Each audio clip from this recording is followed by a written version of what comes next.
Sir, it's good to be here with you, Pop. Man, how you feeling? Feeling good, man. Listen, we're gonna get this thing rocking and rolling. This is our First episode. first We've podcast. been talking about it for a while, man. Yeah. We finally got the leg muscle behind it. Welcome to the GoodFather podcast. What's going on? My name is Tyler. I'm here with my dad. Be here too. Me and my dad been talking about doing this podcast for a while. Super excited to be here. What you got to say, Pop? I'm excited that I get to do this with you. So welcome to the Good Father podcast. We're excited. This is our premiere, and we're gonna talk about real life issues.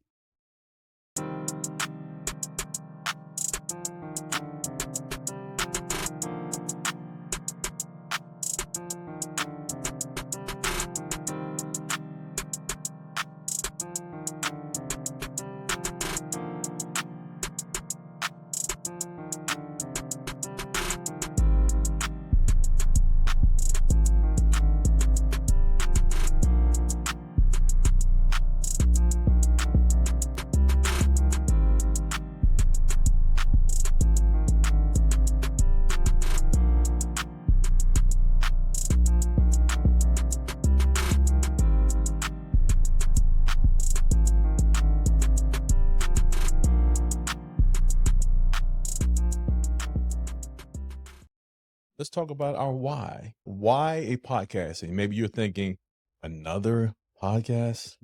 Another podcast, but it's not that type of podcast, I promise you. Here's how we're different.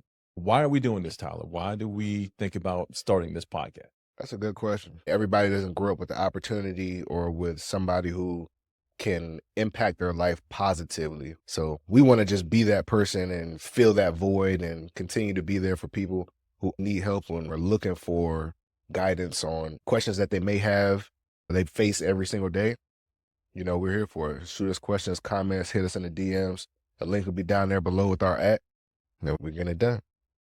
So I guess our why is your purpose. It's a why is the fuel behind what you do. When I think about why you do anything, it's important because that's going to be the fuel that's going to give you energy to continue to do what you do. Knowing your why is important, whether it's relationships, whether it's business, spiritually. And sometimes we can get our purpose and our mission mixed up. Purpose always stays the same. Your mission can change because your mission is your how or your what. How you do something, what you do, the delivery of it, the vehicle, and how it gets to the place or to the destination can change, but your purpose never changes. You can ask this one question and discover the fuel behind what someone does by asking them, why are you doing that? Why did you get married? I think Tyler Perry asked that question in 2 of his movies. Why this business? Why this person? Why are you choosing to live the way you're living? And that will help you discover a lot of things behind what people are doing. Why the Good Father podcast? We want to reach people who are going through hard times and are looking for a voice that has an opinion, who cares about them in general. I feel like there isn't a voice that's heard enough that can actually address problems that we face as Black men and fathers in our community that we go through every single day. But this is a safe and positive platform where we're going to address and answer questions, posts from comments and stuff that we see online. That's good. So I hear you saying you want to create a safe space where you have something positive for young Black men. And I think that's important. And it ties into my why. I will admit it. Originally, I didn't really want to do this. It was a space that I don't know if you would say I wasn't comfortable, but I had 2 encounters with 2 of your friends. When I'm doing business, I try and use young Black men who are entrepreneurs. I wanted to get some photos taken. I said, hey, you got any friends that are photographers? I had an encounter with, well, I had 2. The first one actually was with a friend of yours I had a discussion with. And as we were talking about, well, let me back up. I'll say this. I think the genesis of this podcast was more about you than it was about me. Just from our phone conversations, you call me up, hey, Pop, I got a question for you. Can you help me with this? And we would have our father-son conversations. When I talked to your friend the first time, he said, hey, man, I think you have a lot of good information that can be shared with other people, and mentioned doing the podcast. And I was like, okay, I'm not sure if that's something I want to do. But the second encounter definitely changed my mind. We were out taking photos, and he said, hey, let me ask you, what are the pictures for?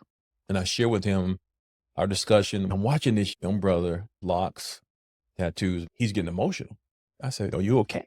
And he looked at me. He said, "If you never record an episode, I'm just touched to know that someone cared enough to even want to do that." That's deep. He said, "Young black men, we out here dying in the street." And he says, "No one cares." He called me an old head, but I'll take that. I guess I'm at that point now. Uncle, old head, pops, whatever you I'll want to be do. there one day. So he said, "Hey, I didn't think any of you older guys care." Mm. And when he said that, I looked at him and I said, "Man, wow, I didn't think that younger guys would want to hear from a guy like me." So we were at an impasse. So I looked at him, I said, "Let's build a bridge." And I want to say at that moment, for me, the Good Father podcast started because it was hearing him say, no one cared. No one's reaching back. I found purpose in that. I said, okay, this is my why I'm doing this, to extend care and concern. I think reaching back to a younger generation, let them know that, hey, there were men. I grew up with mentors and coaches and teachers and men in my church that reach back. I grew up in a time when it's different now than it was for me. You had guys back in the day who would pull you aside if they saw you doing something that they didn't agree with and would talk to you, and we would listen. They cared enough to say, hey, let me help you with this, man. Hey, you know what? You don't want to do that. They gave you input, and I was okay with hearing it. Yeah. I think some of that's missing today. These YNs different nowadays. Man, it's different. So well, let's talk about that. It is different. Just being completely transparent with you, I feel like there's a generation gap as well. There's a lot of people my age who really didn't grow up with a father.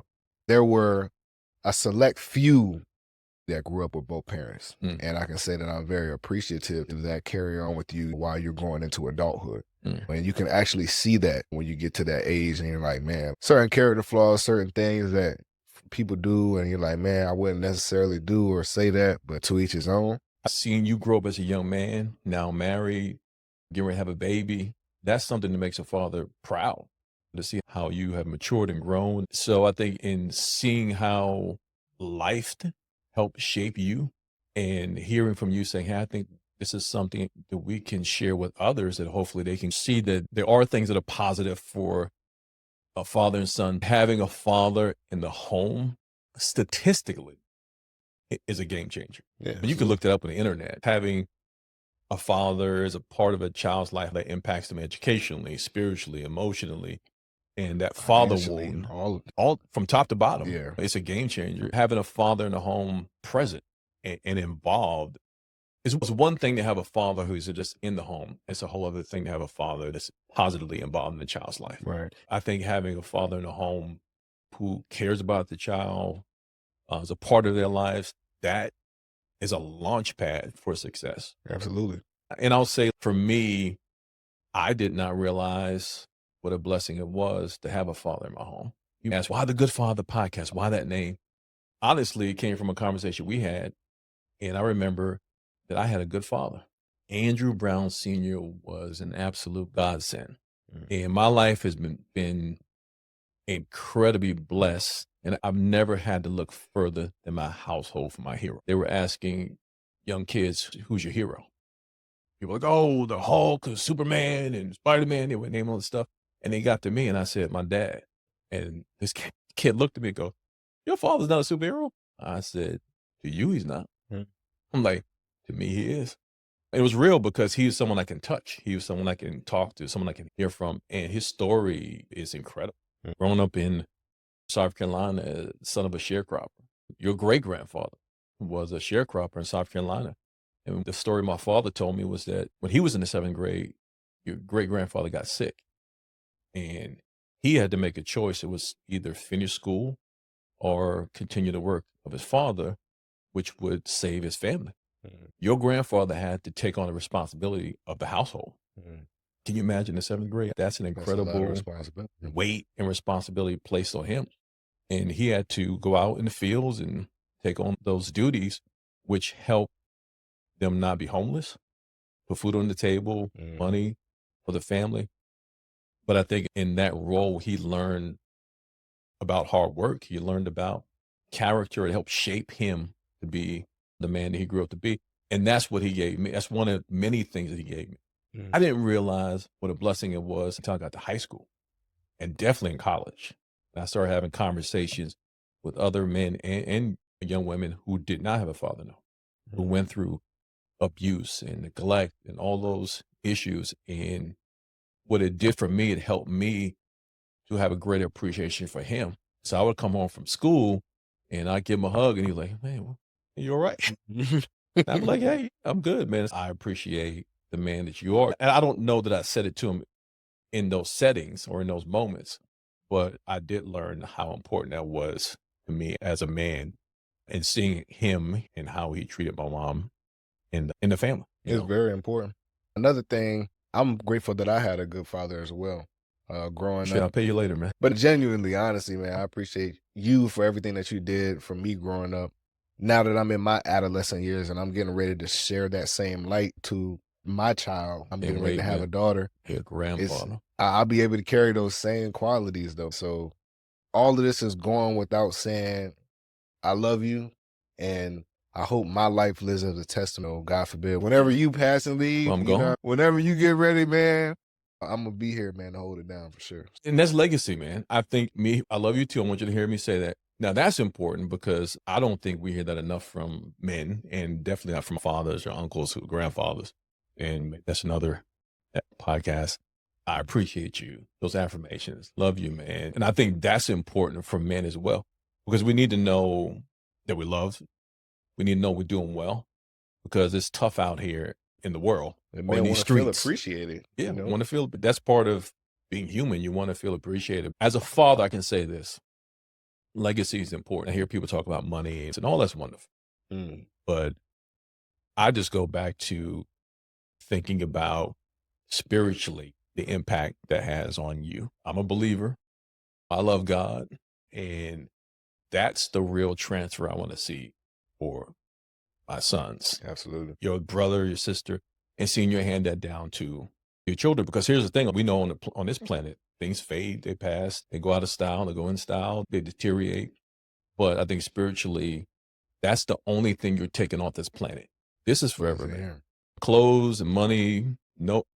And this is an old saying: I've never seen a moving truck behind a hearse. All the material stuff that we gain and go after, you leave that here. So for me as a father, I think that seeing you grow, seeing you serve in the military, thank you for your service, retire from the military, and now get married and now having a child, I'm going to be a grandfather and just get my mindset on that. Man, I'm going to be a grandfather. You are indeed. Trust me, I'm excited, man. I can't wait to fill that baby full of sugar and then take Please her don't. home and Please drop don't. her off, all the Please don't. payback. Yes, man, Lord have syrup and mercy. cotton candy and cakes and pies. And here you go. Lord She's have all mercy. yours. I guess it's payback. Hey, look. Yes. Yes. Part of that too, man, just to piggyback on what you were saying, I think it's important for us to be completely transparent. Our relationship hasn't always been like this. Even when I was growing up in middle school, high school and stuff, we got into some heated altercations, like physical altercations. And I think part of it was us realizing who we were in our respective life. I had to realize very quickly that I was not the same strength as you. And I think you did a good job of implementing that. And it I kind didn't of hurt you too bad, man. Nah, you ain't hurt me too bad. But in all seriousness, carrying that type of lifestyle, it comes with a different type of swag, I can say. You're not gonna tolerate a lot of different things from different people. I'm not saying that it's okay to kirk out on people and do crazy stuff, because that's not okay. It's all a part of the growth process, I think. A young man coming up, you were playing sports, you were playing football in high school, you were in an aggressive sport. So you're used to asserting yourself on the field, and then you had to come home and turn that off. Some men don't know how to do that. Yeah. Some men struggle with that transition, being one way out the home, but then now coming in, you're a husband, you're a father. And we wear a lot of hats. And I don't think we give enough time and thought to that. Here's something I used to do when I would come home from work. I would sit in my car for 10 to 15 minutes before I entered the house. And I remember your mother came out one day. She was like, "What are you doing? Why are you sitting in the car?" And I call this the changing of the hats. I had to switch mentally from being that guy who was out knocking on doors and sales meetings and performance now to realize, okay, I'm entering the home. Now I'm husband, father. Right. I'm husband, father outside, switching from worker, sales guy to dad mode, Yeah. husband mode. And I needed time to make that switch mentally. Yeah. So I would sit in my car and go, okay, let me process my day. Let me go through the checklist, make sure I'm good here so that I can be good there. You don't always have to be a tough guy. There are people out here that will try you. But my best advice for that is to just stay out of harm's way. Stay prayed up, man. Stay around a circle of people who don't involve themselves in things like that. There are people who don't ever involve themselves in that type of lifestyle, and the trouble finds them. So I think the safest thing you really can do is remain a threat. At the same time, build yourself, build your body, remain mentally strong, but you don't lower yourself down to the level where you would ever risk your freedom, where you would ever risk putting your family in a position that would cause them to go through any type of tribulations. Remaining strong because there are people watching. I guarantee it. You may not think it, but there are some people in your circle who look up to you and are watching you and are judging your actions and things that you do and applying it to their own lifestyle. So I'm just using this as an analogy. If you walk around cursing everybody out, the first opportunity you get and you got little bro behind you and he's watching you, or somebody who looks up to you and they're watching you, they may think these type of things are okay. But in all reality, that's not the type of picture that we want to paint for our community and for the people who are looking up to us, because that is just going to lead to further generations of people doing the same things. Everyone has a sphere of influence, right? So you have a circle that you're responsible for. Like, I can't change your world, but the world that God gave me, I'm responsible for that. As much as we don't want to be role models, people are watching. And sometimes you don't always know who's watching you. Yeah. And I've learned that growing up. I was walking down the street one day in Harlem, bouncing my basketball, and a lady came up to me and said, "Wait a minute, I know you." 13 years old. And she said, "Your grandfather was a deacon in the church, and both my parents are very active in church." And I said, "You're Deacon so-and-so, son." And I was like, okay, I don't know this lady. But I remember going back home, and she told me her name, and I went to my mom and said, "Hey, you know this lady so-and-so?" I told her the name. And your grandmother said this, I'll never forget it. She goes, "Aren't you glad that you were doing what you were supposed to be doing? Suppose you were doing something that was questionable. You never know who's watching." Now, I heard this as a little kid, and I started thinking, wow. So not that I live my life thinking people are watching me, but as much as you don't think people are, they are. No, especially if you're trying to do something positive. There are people who are looking for you to succeed, and there's some people looking for you to fail. But either way, and some people got to stick around for both.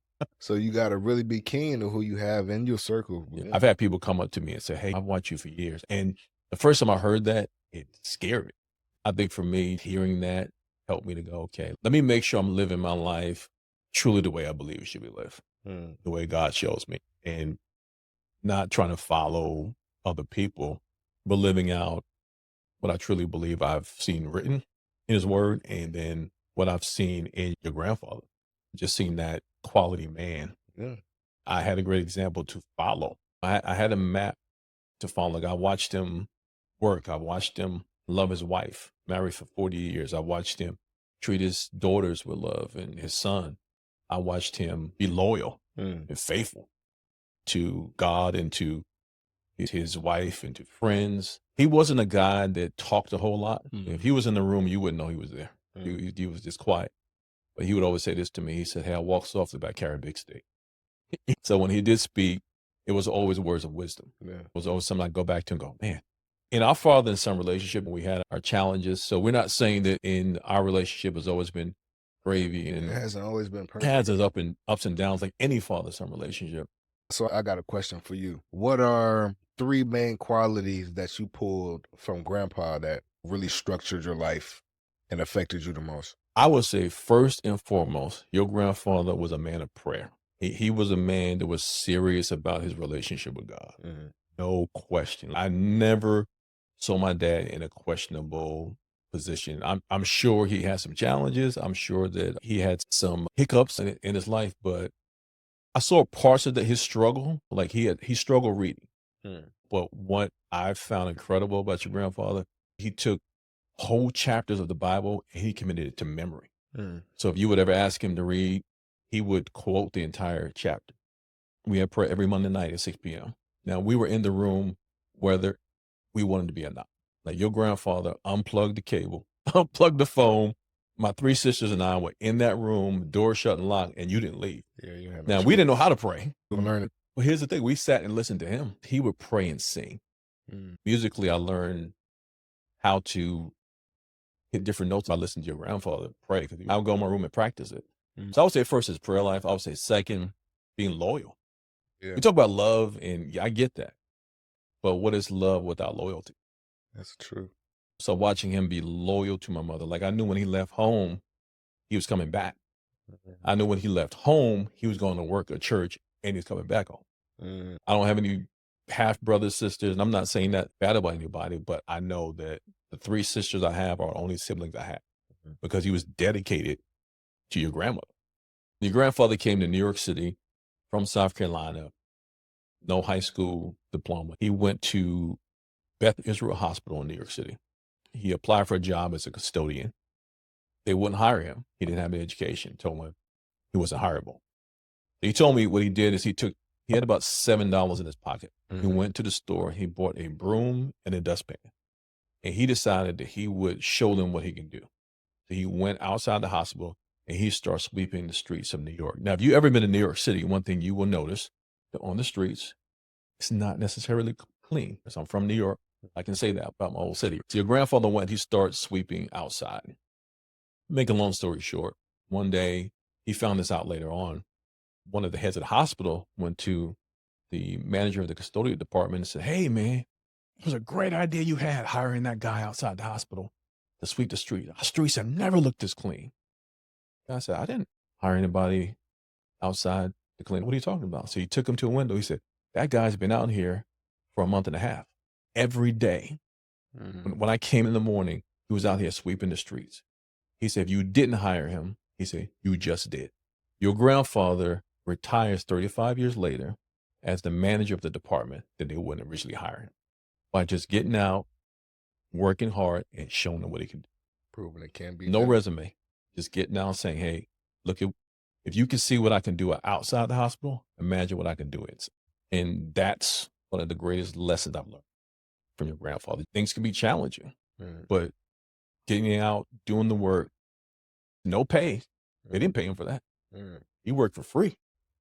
Showed up every day on time and got the job done. Got hired. That's tough. Yeah. So you list 2 qualities. What's the last one? I mentioned prayer, his relationship with God, loyalty, and last was hard work, the work ethic. Those are the 3 things I think I learned from your grandfather that I think I've taken to be a part of my life. First and foremost, always relationship with God. I think it's difficult as a man to navigate through life if you don't have that. For me personally, others might be different, but for me, I can ask you the same question. What 3 things, I won't say you learned from me. I'll just say in life, but what have you learned? The top 3 things that I say that I learned from Dad, though, honestly. Number 1, being involved in God. He's always had a relationship with God, and I appreciate you helping us develop our own relationship with God. So you don't even know, but when I go over to my in-laws' house, they always asking me to pray for everything because they know you the pastor. But that's a life skill that I developed just being around you, because you've always been a prayer warrior. So when people hear me pray, they're like, "Man, you really be praying. You must really be talking to God for real." But honestly, I do though. I may not be in church every single Sunday, but you can't sit here and tell me that God does not exist. Like literally, I know for a fact, God, I got it tatted on me right here. It's fake on my arm, literally. But so number 1 is that just being involved in church, being involved, having a relationship with God. Number 2, learn how to be a stand-up man. I appreciate you, man, because there's been situations where I'm not saying people have tried you, but I've seen altercations and things go down and you just handled it in such a professional manner. You don't know what that meant as a son. I know physically my dad can knock you out, but he chose not to and decided to do it humbly and professionally. Make some people feel like their IQ level is a little lower, but that's not what he was trying to do. He was just trying to get his point across and what he was trying to say. So having that professional, firm stature, you've always been a stand-up guy. Nobody would ever try you. I'm a little emotional. Number 3, man, the looks, man. You know what I'm saying? You create some good looking boys, man. Nah, boy. I wasn't expecting that one. Number 3, there's a lot of things, but to narrow it down, man, the athleticism. I appreciate you for staying on me and actually, because I wanted to quit football. Do you remember that when I was playing Venice Creek Pee Wee? I will never forget, man. We were at practice. Coach lined us up. I hit this kid named John Pope. John, if you ever see this, bro, I remember this, bro. We went hands up. Dude hit me so hard that it cut my forehead underneath my helmet. When I took my helmet off, I had a little cut. I remember coming back over to the sideline telling Dad, I'm like, Dad, I don't want to do this no more. Dad looked at me. He said, boy, I already done paid for this Pee Wee thing. You gonna get back out there, put that helmet back on. And I don't care. Never mind, you got a concussion. You go, you.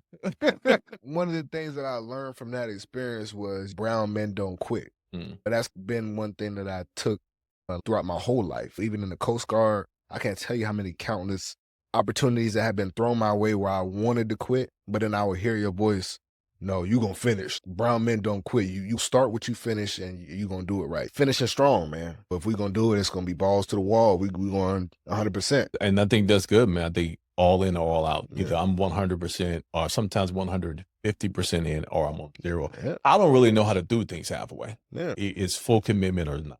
But I think that's in every thing that you do. Thank you for that too. I'm trying to keep myself from getting emotional. Hey, man. But hearing that from a son, to me as a father, to me, that's a grade. Like you're grading me like it's a test. I think that, and no one's perfect. I don't think fatherhood is a perfect science. A lot of it is experimental. And your hopes and prayers are that things work out well.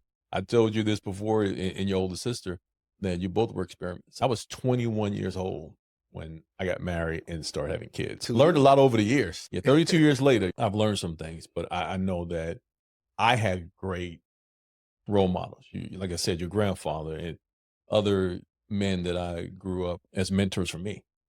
And I think that helps shape and form the lives of any man. Here's one thing I think is important when you're thinking about relationships, or if a young lady is thinking about getting married.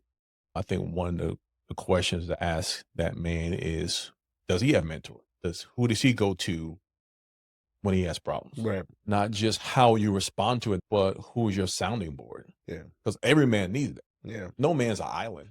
That's a good point. No one has it all figured out. I don't. Yeah. I still have men that I talk to. I run ideas by. I hear that's a good idea, or no, don't do that. Yeah. And these are guys that are not shining in my armor. They're not, hey, you the man. I think that's a problem maybe in our government today. We have leaders who might not have sounding boards. They think they can do whatever they want to do when they want to do it. But I think every man, no matter what position you have, you need another man to help you navigate through life. You need that coach or that mentor, or just another guy who has life experience who can help you. It's important to have those checkpoints. No, seriously though. It's important to just have a supporting team with you, especially when, like you said, it's a man or your father, somebody who's actually lived in those footsteps that can give you the proper guidance. I think that's very important. Us doing this together is creating a community. I feel like there are going to be a bunch of guys, a bunch of men, brothers, cousins, people that will see this and want to reach out to somebody in the comments or somebody that may want to come up here and participate with us someday. And I feel like it's going to have a really positive outreach on anybody who views it in general. This has been good, man. I think we're going to continue this conversation so we have our fuel to keep this going. We have a mission reaching out to young men, and we want to say that if you've heard anything that you think will be beneficial, please like or subscribe. But we definitely want to make sure that we are in some way reaching out to men. So if you have enjoyed this, by all means, share it, send it to your friends, invite someone to be a part of this conversation. Thank you for joining today. Appreciate everybody who tuned in and watched. Me and Pops have been putting a lot of thought and prayers behind this. Kicking this off the ground in our first episode means a lot to the both of us. So any support, likes, comments, subscribe, shout outs, all that, we really appreciate it. Continue to pray for us, and we'll see you on the next episode. Good Father Podcast, premiere done, one in the books. Thank you for joining us, and we'll see you again next time on the Good Father Podcast. Peace.